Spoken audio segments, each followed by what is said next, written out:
Now, lots of bills are going up this week. Water bills, electricity bills, the TV licence bill, bills on moving house, driving an electric car, and many more bills. The cost of living is going up again. Is there anything we can do about it? Well, the best man to help us answer this is the money-saving expert himself, Martin Lewis. I'm delighted to have you on the show, Martin. Good to see you again. This is a really tough week. Just put it in context in terms of other moments when we've had bills going up. Yeah, I think the big one, I mean, we always have April showers, or more likely April peeing down on the nation's finances. But this time, I think water bills is the really big one that is receiving a lot of shock. That's an average rise across the country of 26%. 26% average rise.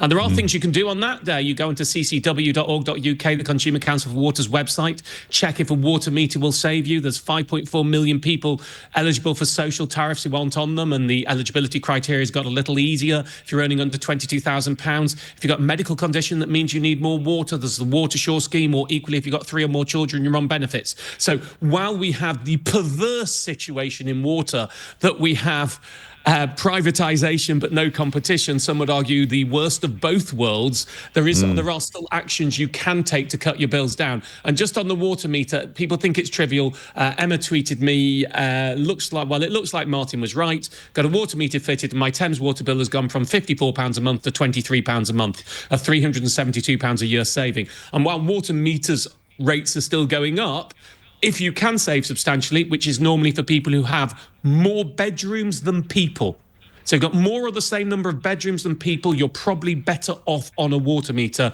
then the savings can be significant there. But yeah, it's particularly horrible. And you can save on most of the things you listed, barring stamp duty is a bit too late. Just a quick one, we'll do EV car. If anyone's got an electric car, if you've got an electric car, they're going to start taxing it from tomorrow. This is the thing to understand. You can pay for another tax year on any vehicle whenever you want. Normally, why would you do it early? But currently, until midnight, you can tax your electric vehicle for free. So even if you only taxed it 3 months ago, if you go on now and re-tax it, you get the next year for free, prolonging the period when you start to pay tax on it. So pretty much anyone with an EV, that's a loophole in the system. Just go today, if you haven't done it, and renew your tax charge while it's still free. Well, there is some really, really good advice. Looking across the piece, clearly almost everybody is going to see higher bills coming this year. When it comes to retailers themselves, however, there's been a very, very interesting poll or survey published today which suggests that retailers are more optimistic about their profits and their growth prospects than they have been for 10 years. So overall, the economic outlook isn't quite as bleak as perhaps I was suggesting. Well, let's hope they're right, because, of course, they're going to be having employers' national insurance put on top of them, and the rise in the national minimum wage, which I'm supportive of, but that's still going to certainly hit retailers who have many low-paid staff.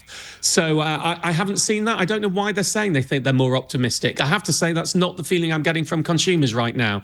I think, we had the winter fuel cut last year. There are many people who were on benefits, especially those with disabilities, who are very worried about what's going on. And this host of price hikes is not feeding in with positive consumer sentiment right now. But again, my message is always you can act on it. What are the retailers saying? Why do they think things are improving? They're probably just chirpy people. I don't really know. I just saw the story that's what there's an argument that says talk up the economy. Talking down the economy is self-defeating, as the government, I think, learnt when it came into power, and it said how bad everything was.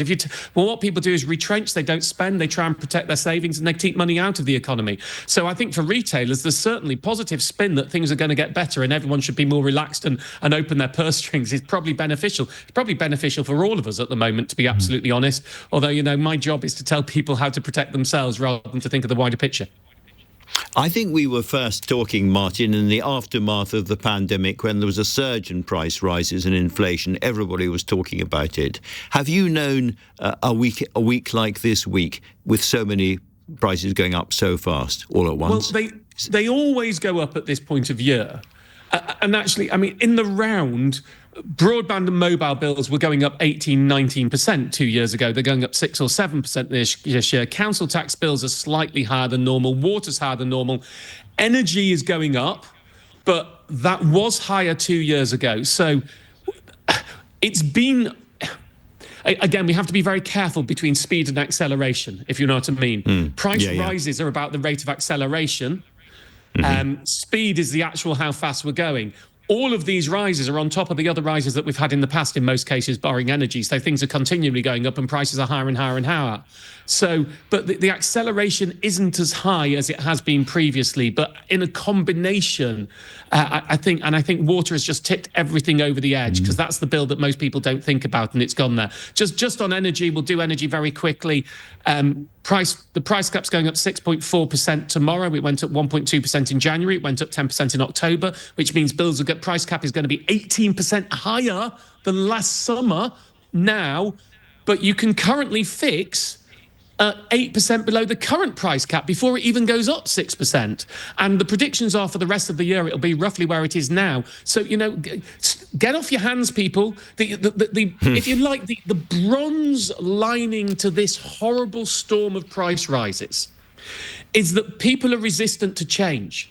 But right now, if you do nothing, what you pay is going to change anyway. So do something and let what you pay come down. Go and get yourself, go onto a comparison site. In fact, go onto Money Saving Expert. We're the only one that's whole of market by default, as far as I'm aware. And you'll see all of the energy prices, and go and get yourself your cheapest fix.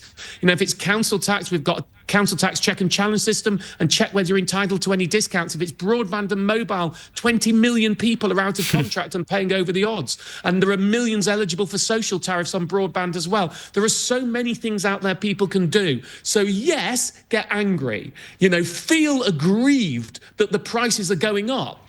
But if you're not doing anything to protect yourself, then maybe you need to look in a mirror when you get angry too, and not just say it's a state of the externalities, but it's also you. So if you can, and I know there are some people it's complicated and don't stand it, but if you can take action, do. Get off your bottom, stop moaning and start tapping is what you're saying. You said get angry. Who should people be getting angry at, do you think? You mentioned the water companies right at the start. Well, I always think it's cathartic to get angry. I mean, I think certainly that, you know, billions and billions of pounds have gone in profit at the same time that huge amounts of debts have been built up by our national infrastructure. I mean, that was the worst privatisation out there, in my view. It absolutely hasn't helped anyone, hasn't worked right. We have to look at the construct of the way things are being done. So, I mean, I think we can get angry at governments of probably the past 20, 25 years for never getting on top of this, always allowing bills to go up, always being somewhat prosaic about it and factoring in what they look at. Get angry at the fact that we have allowed now, it's slightly changed, for years above inflation rate price rises on broadband and mobile without legislating at the unfairness when they're mid-contract. I mean, it's outrageous that we haven't done anything about that. I mean, if you lock in above inflation price rises, guess what that does? That drives inflation the next year, because it's an accelerating factor for inflation. We now have rules that say they must give you pound-based price rises when you signed up. Yes, but for many people, they're actually bigger than the above inflation price rises. So, you know, there's a whole host of regulatory and government and competition issues that have just allowed this to go on. So get frustrated, get angry, but most of all, take action yourself and do what you can to protect yourself. Martin, I always like talking to you. I like talking to you especially when you get angry. Thank you very much indeed for that.